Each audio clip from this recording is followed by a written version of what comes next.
Good morning everyone. Welcome to my YouTube channel Krishna law classes. आज हम अपने इस लेक्चर में डिस्कस करेंगे उत्तराखंड का जीएस पार्ट लॉ पार्ट। हम लास्ट वीडियो में कवर कर चुके हैं, तो ये 2006 का पेपर है। तो चलिए स्टार्ट करते हैं। सामान्य ज्ञान, राष्ट्रीय एवं अंतर्राष्ट्रीय परिदृश्य हम इसमें देखेंगे, ठीक है, और विधिक संदर्भ में, ठीक है। सबसे पहले, निम्न में से कौन संयुक्त राष्ट्र का मुख्य अंग नहीं है? तो आई होप सभी जानते होंगे, मानवाधिकार आयोग संयुक्त राष्ट्र का मुख्य अंग नहीं है, जबकि न्यासीता परिषद है, आर्थिक एवं सामाजिक परिषद है, अंतर्राष्ट्रीय परिषद भी है।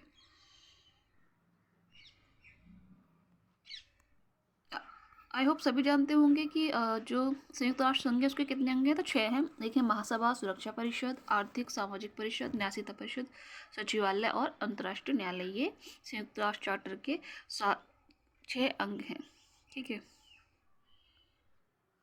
और ये कहाँ पर बताया गया? आर्टिकल 7 में। नेक्स्ट है, अंतर्राष्ट्रीय आपराधिक न्यायालय स्थित है, तो आई होप सभी जानते होंगे, द हेग में, जो कि नीदरलैंड में है। और अंतर्राष्ट्रीय न्यायालय की प्रथम महिला न्यायाधीश का नाम क्या है? तो ये है रोजलीना हिंगिस, ठीक है। ये अंतर्राष्ट्रीय न्यायालय की पहली महिला न्यायाधीश जो कि ब्रिटेन की हैं।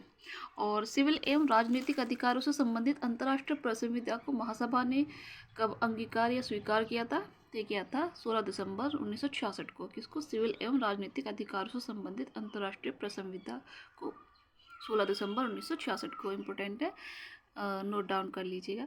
निम्नलिखित में से कौन अंतर्राष्ट्रीय न्यायालय के निर्णय का प्रवर्तन कर सकता है? तो कौन कर सकता है? सुरक्षा परिषद की अनुशंसा पर महासभा, या महासचिव, या अंतर्राष्ट्रीय न्यायालय की प्रार्थना पर सुरक्षा परिषद, या उनमें से कोई नहीं?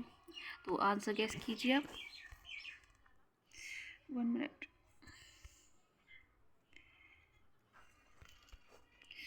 एक सेकेंड, सॉरी फॉर इनकन्वीनियंस।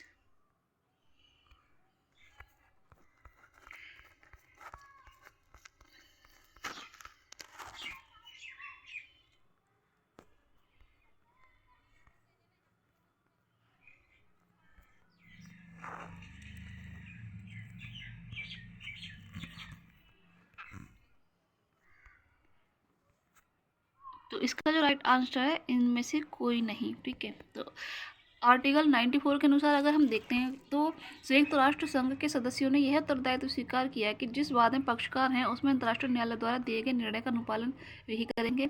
और इसके साथ ही साथ यह भी प्रावधान किया है कि यदि कोई पक्षकार न्यायालय द्वारा दिए गए निर्णय से उत्पन्न दायित्व को पूरा नहीं करता है तो दूसरे पक्षकार जो होगा वह मामले को सुरक्षा परिषद में उठा सकता है, तथा सुरक्षा परिषद आवश्यकता पड़ने पर कार्रवाई कर सकती है।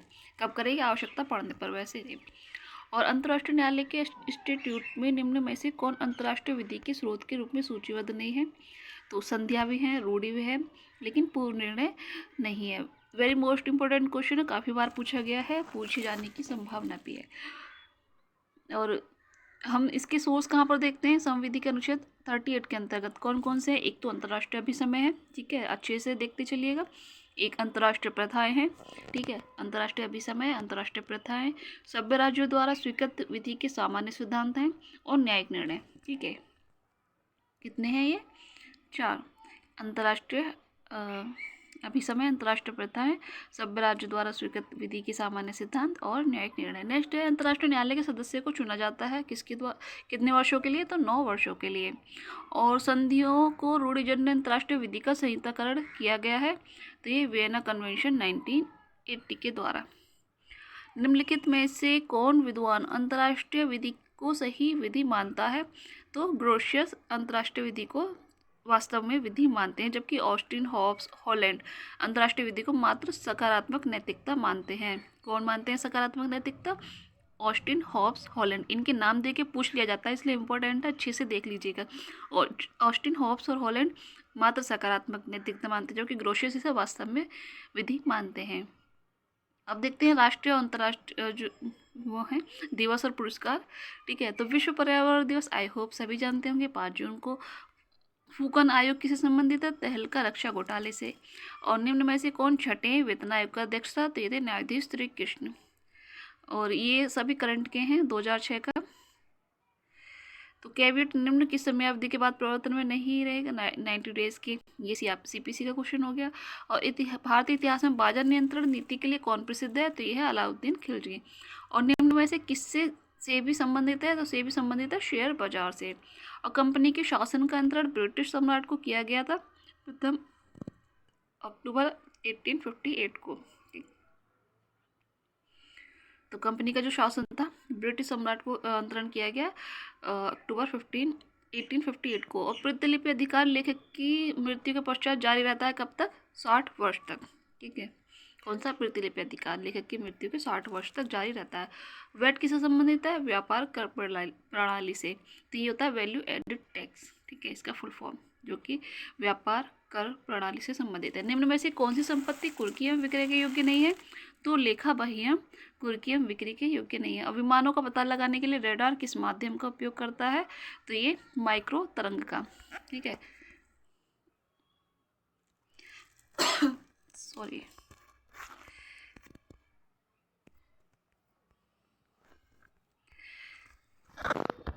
नेक्स्ट क्वेश्चन है, भारत में राष्ट्रीय मानवाधिकार आयोग की स्थापना कब की गई थी? आई होप सभी जानते होंगे, 27 दिसंबर 1993 को। इम्पोर्टेंट क्वेश्चन है, कई बार पूछा गया है। गांधी अंतर्राष्ट्रीय शांति पुरस्कार 2006 दिया गया था किसको? ये तो करंट का क्वेश्चन हो गया। और विधि दिवस कब मनाया जाता है? आई होप सभी जानते होंगे, 26 नवंबर को। भारत में किसी क्षेत्र को अनुसूचित क्षेत्र घोषित करने की शक्ति प्राप्त है किसको? राष्ट्रपति को। ठीक है, और निम्न में से किस बाद में भारत में पहली बार संपूर्ण वीडियो कॉन्फ्रेंसिंग के माध्यम से जो कार्यवाही की गई थी? तो था अब्दुल करीम तेलगी 2006 के द्वारा। और निम्न में से कौन राष्ट्रपति द्वारा नियुक्त नहीं किया जाता है? तो यह है महाधिवक्ता, जो कि राज्यपाल के द्वारा नियुक्त किया जाता है। उसके संबंध में प्रावधान संविधान के अनुच्छेद 76 में किया गया है। ठीक है, और नेक्स्ट है, निम्न उच्च न्यायालयों में से किस उच्च न्यायालय को भारत में सर्वाधिक राज्यों पर क्षेत्राधिकार प्राप्त है? तो ये है गुवाहाटी उच्च न्यायालय को। ठीक है, तो इसको कौन कौन से राज्यों पर है अधिकारिता? असम, मणिपुर, मेघालय, नागालैंड, त्रिपुरा, मिजोरम और अरुणाचल प्रदेश पर। किसको? गुवाहाटी को। ठीक है, कौन कौन से हैं? असम, मणिपुर, मेघालय, नागालैंड, त्रिपुरा, मिजोरम और अरुणाचल प्रदेश। टोटल 7 हैं। भारत में प्रथम महिला उच्च न्यायालय की मुख्य न्यायाधीश का नाम क्या है? तो वह है लीला सेठ। हाई कोर्ट की मुख्य न्यायाधीश का नाम पूछा है। ठीक है, और जबकि सरोजिनी नायडू प्रथम राज्यपाल थी। नेक्स्ट क्वेश्चन है, उच्चतम न्यायालय ने निम्नलिखित में से किस बात में सरकार को कन्या भ्रूण हत्या के विरुद्ध विधि को लागू करने के निर्देश दिए थे? ये सेहत बनाम भारत संघ में दिए थे। ठीक है, भ्रूण हत्या को रोकने के लिए निर्देश दिए थे सेहत बनाम भारत संघ में। भारत के सर्वोच्च न्यायालय ने निम्नलिखित में से किस बात में लैंगिक उत्पीड़न को मानवाधिकार अतिक्रमण के रूप में अभिनिर्धारित किया है? तो यह विशाखापट्टनम राजस्थान राज्य है। और उच्चतम न्यायालय ने निम्नलिखित में से किस बात में अभिनिर्धारित किया था कि अधिवक्ताओं द्वारा हड़ताल अवैध एवं अनैतिक है? तो किया था डॉक्टर VL बोहरा बनाम NCT दिल्ली के बाद में। सूचना का अधिकार अधिनियम 2005 की निम्न धाराओं में से किस धारा में सूचना पद को परिभाषित किया गया है? तो किया गया है 2F में। और निम्न में से कौन सा निर्णय हड़ताल विरोधी है? तो आई होप सभी जानते होंगे, ये TK रंगराजन बनाम तमिलनाडु सरकार का है। तो इसमें इसे हड़ताल विरोधी कहा गया था। और अधिवक्ताओं द्वारा हड़ताल को अवैध अनैतिक कहा गया था doctor VL Bohra NCT Delhi के बाद में। और नेक्स्ट है, रोमन कैथोलिक पादरी केस जॉन वालमर्टन बनाम भारत संघ संबंधित है। तो ये है एक समान सिविल संहिता कानून से। नेक्स्ट क्वेश्चन पर चलते हैं, निम्नलिखित में से किस संवैधानिक संशोधन द्वारा भारतीय संविधान में आर्टिकल 21A शिक्षा का अधिकार जोड़ा गया हो? आई होप सभी जानते होंगे, 86 अमेंडमेंट के द्वारा। ठीक है, और नेक्स्ट क्वेश्चन है, निम्नलिखित में से किस राज्य में हाल ही में प्रथम नियमित अर्ध न्यायिक मोबाइल कोर्ट की शुरुआत की गई है? तो यह हरियाणा में। ठीक है, अर्ध न्यायिक मोबाइल कोर्ट की शुरुआत, ये उस टाइम का क्वेश्चन है, आपको आपका करंट देखना। भारतीय संविधान के निम्न अनुच्छेदों में से कौन सा अनुच्छेद अस्पृश्यता से संबंधित है, यानी अनटचेबिलिटी से? आई होप सभी जानते हो, तो 17 है। और 18 में उपाधियों का अंत बताया गया। 23 और 24 क्रमशः बेगार और मानव व्यापार का अंत करता है। ठीक है, जो कि 14 वर्ष से कम आयु के बच्चे हैं, 24 में बताया गया है उनके लिए।